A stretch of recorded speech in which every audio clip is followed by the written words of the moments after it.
आइए हजरत एक गज़ल मुलाज़ा फरमाइए। इस वक्त मैं अपने गांव में आया हूँ और गज़ल का मतलब देखिए कि गज़ब होगा ये चर्चा हर ज़बां पर आम हो जाए।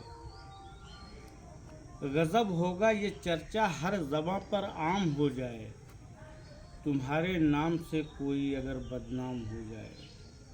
और शेर मुलाज़ा फरमाइए कि हुआ है इश्क की हमको रवायत से यही हासिल, हुआ है इश्क की हमको रवायत से यही हासिल, अगर आशिक है सच्चा फिर तो वो नाकाम हो जाए।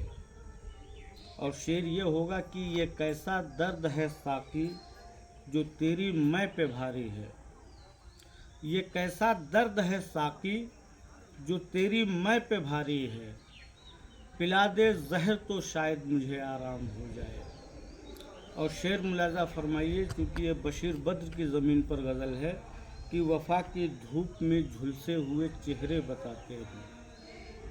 तज़मीन का शेर कि वफ़ा की धूप में झुलसे हुए चेहरे बताते हैं, न जाने किस गली में ज़िंदगी की शाम हो जाए। और आखिरी शेर कि जिसे सुनकर ज़माना भूल ना पाए खुदा मेरे, जिसे सुनकर ज़माना भूल ना पाए खुदा मेरे, कभी मुझ पर भी ऐसे शेर का इल्हाम हो जाए।